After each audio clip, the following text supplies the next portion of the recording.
All praises to Yahweh, Bahashem, Yahweh Shai. Peace and blessing to the elect of Israel out there practicing the law of liberty. Today, we're going to continue our reading in the book of the secrets of Enoch. We're going to continue with chapter 37.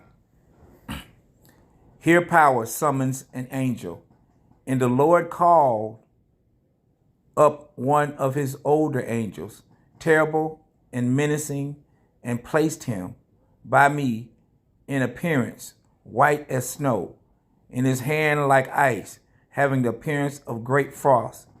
And he froze my face, because I could not endure the terror of the Lord, just as it is not possible to endure a stove's fire in the sun's heat and the frost of the air. And the Lord said to me, Enoch, if thy face be not frozen here, no man will be able to behold thy face. Methuselah, chapter 38. Methuselah continued to have hope and to await his father's Enoch at the couch day and night. And the Lord said to those men who first led me up, let Enoch go down onto earth with you and await him till the determining day. And they placed me by night on my couch.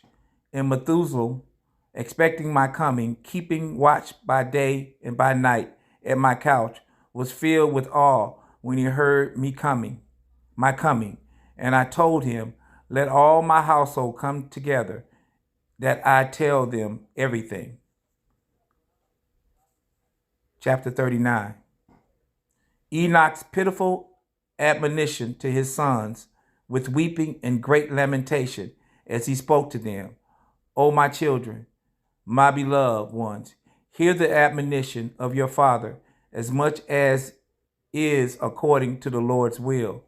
I have been let come to you today, and announce to you, not from my lips, but from the Lord's lip, all that is and was, and all that is now, and all that will be till judgment day. For the Lord has let me come to you. You hear, therefore, the words of my lips, of a man made big for you. But I am one who has seen the Lord's face, like iron made to glow from fire. It sends forth sparks and burns. You look now upon my eyes, the eyes of a man big with meaning for you.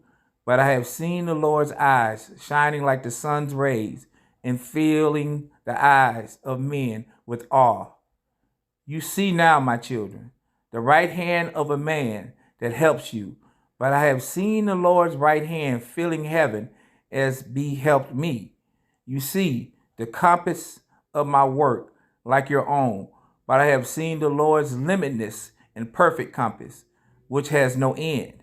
You hear the words of my lips, as I hear the words of the Lord, like great thunder, incessantly, with hurlings of clouds. And now, my children, hear the discourse of the Father of the earth, how fearful and awful it is to come before the face of the ruler of the earth, how much more terrible and awful it is to come before the face of the ruler of heaven, the controller of quick and dead, and of the heavenly troops, who can endure that endless pain.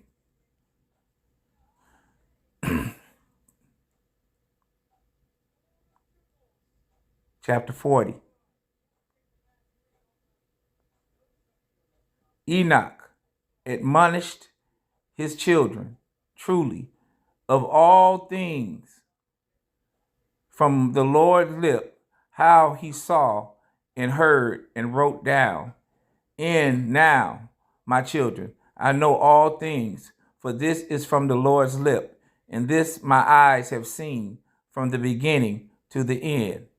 I know all things, and have written all things into books, the heavens and their ends, and the plenitudes of all the armies in their marchings.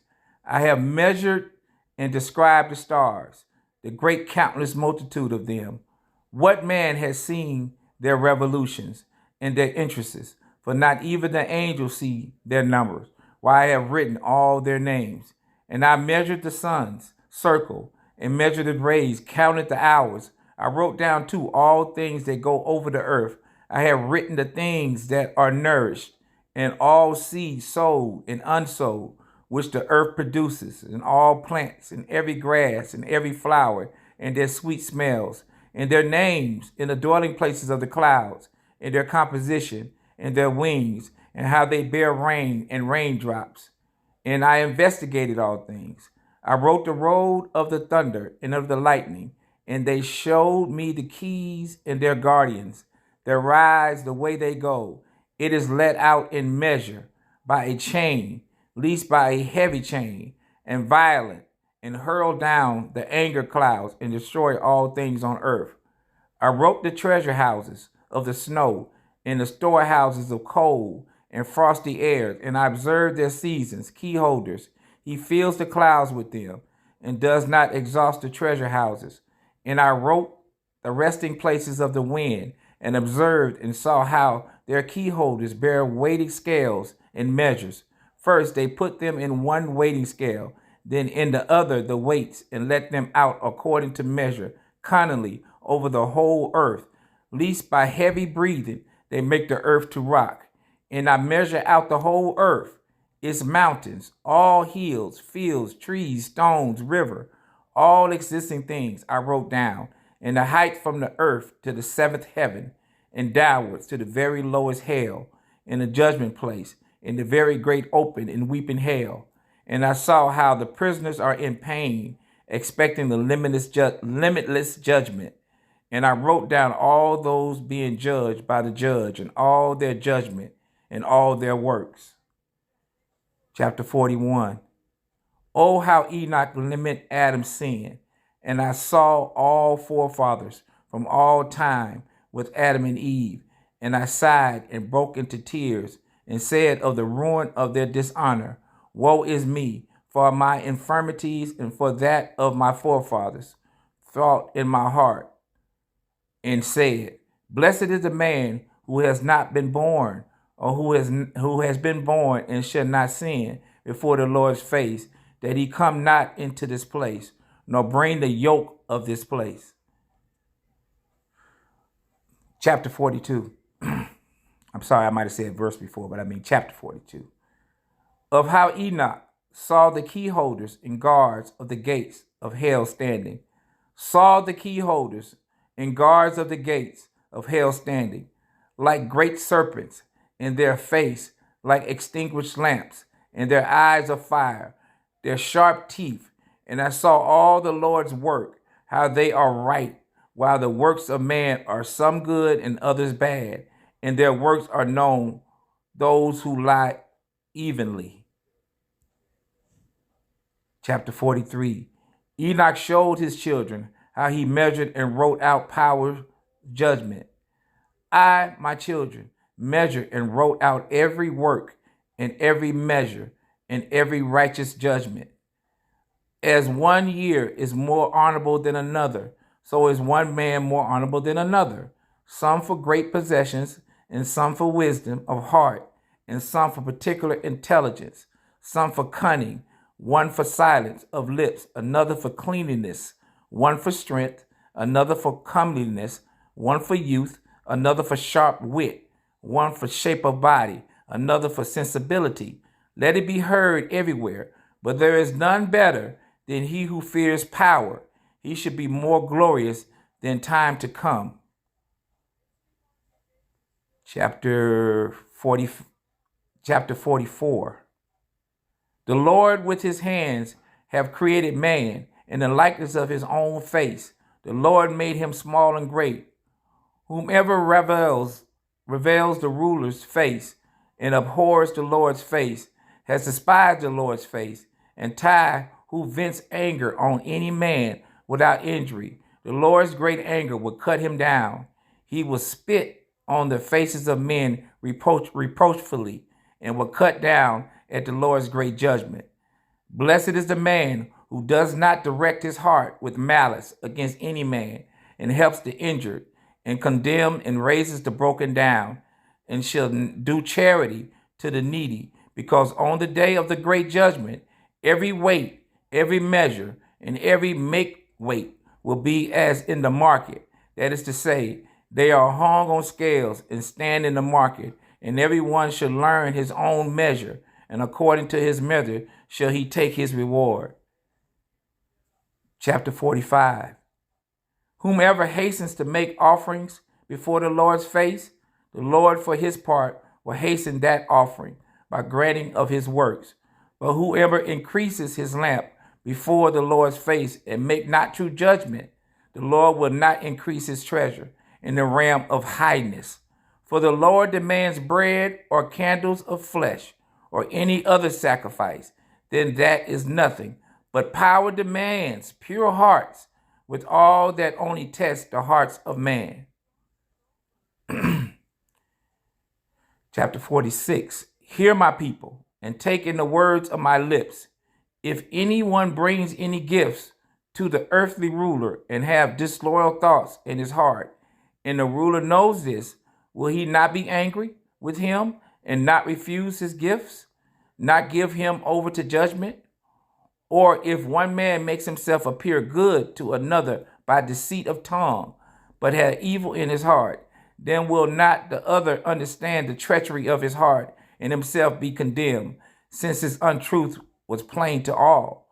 And when the Lord shall send a great light, then there will be judgment for the just and unjust, and there no one shall escape notice. Chapter 47.